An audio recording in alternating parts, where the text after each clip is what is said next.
Okay. Apparently she's not quite ready yet. Let's keep it going then. I'm ready. Can you hear me? There you are. We got her. Oh, well, it's so great. We didn't see you pop up right away. Laura, great to have you this morning. I wanted to start with this breaking news overnight that it appears, and there you are. You popped up for us. It's so great to see you. The Daily Mail has a very interesting story that's saying that Vladimir Putin essentially may be running out of bullets, that he might have a week and a half, 2 weeks max. He's losing warplanes, tanks, all the rest of it. He obviously went into this thinking he was going to bulldoze his way through Ukraine. He's obviously caused a lot of destruction. Don't want to minimize the fact there's over 2 million refugees. But this has not gone as well as Vladimir Putin expected. I don't buy it for a second, Ed, I'll be honest with you. I really think that there's so much misinformation. We've never really seen anything like it. I mean, I've been covering wars now for 35 years, and I have never seen people with their nails done in the Ukrainian flag, right? I mean, we're being corralled into this box where we either have to hate Vladimir Putin and believe everything evil that's said about him and love Ukraine, and there's no in between. And that reminds me a lot of you're either, a white supremacist or you go with the Democrat narrative on everything under the sun. So Vladimir Putin knew exactly what he was doing when he went into Ukraine. The Russian military isn't perfect. They, for example, I've spoken to multiple defense specialists and intelligence specialists from a Defense Intelligence Agency who've studied the Russian military for years. They do have a difficulty mounting complex air operations because they do very little training hours in comparison to, for example, the United States air assets, right, our fighter jet pilots. But Russia is not struggling. What Russia has done from the very beginning has been very strategic. They didn't go straight to Kiev.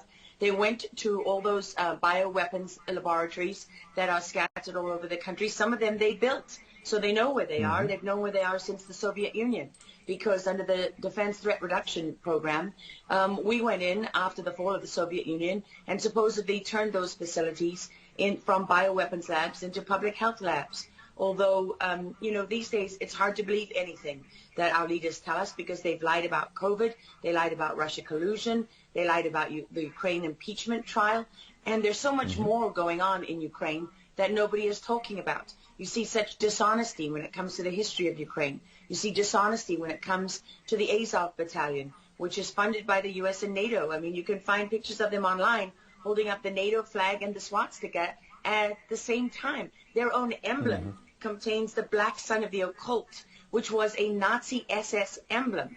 And it also contains the sideways, lightning insignia of the SS. I mean, this is on throughout the Ukrainian military. You can see that black sun of the occult on their body armor, even on the female soldiers who are paraded in front of the world as being, such an example of Ukraine's independence and spirit and nobility. Even they are wearing the black sun of the occult. And, the White House wants you to believe, well, this doesn't matter. It's just a small number of troops. It's not true. The Azov Battalion has been murdering its way through eastern Ukraine. Yeah. We don't want to admit this. This was why Crimea voted for independence. This is why Crimea wanted to be with Russia. Because we in the media, in the Western media and in the West, won't acknowledge the reality of what's gone on. Western Ukraine backed the Nazis. It was a headquarters for the Nazi SS. The CIA under Alan Dulles actually gave immunity from prosecution to the Nazis of Ukraine from the Nuremberg trials. So there's a long history of the United States and our intelligence agencies funding and arming Nazis in Ukraine. These are not like new neo-Nazi groups that sprung up.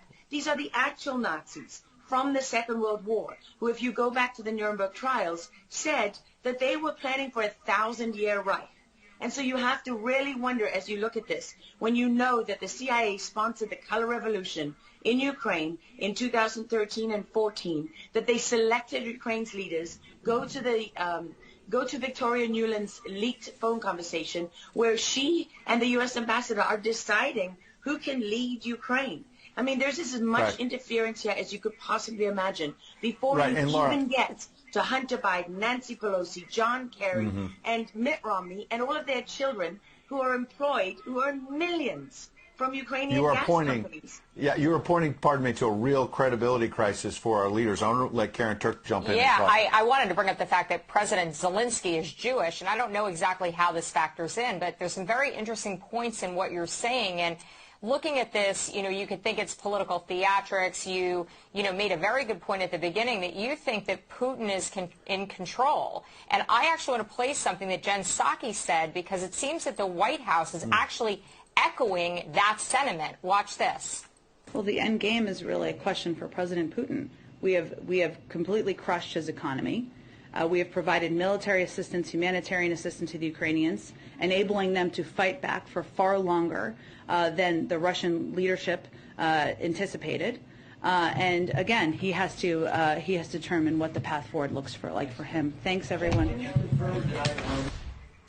He's determining what this looks like, and I think that's a lot of what you said, Laura. I'd love to get your thoughts on that, what you just watched. What troubles me about the moment that we're in is that we have such a selective and a narrow reading of history. President Zelensky may be Jewish, but he's not the only one in this who suffered during the Second World War, whose ancestors suffered, right?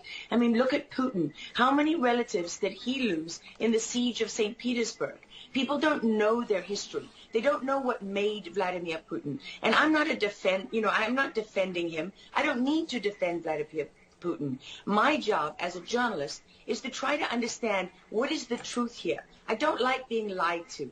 And we're being lied to on an epic scale. When we're told your only choice is you have to be 100% with Zelensky, who's a puppet, who you can find on the internet in black stilettos and leather pants, with shirtless, doing a spoof Dancing with the Stars kind of entertainment video. That's a mock of a Ukrainian group that does this kind of satanic, occult type of music video. And I mean, Zelensky was selected, like so many of our leaders.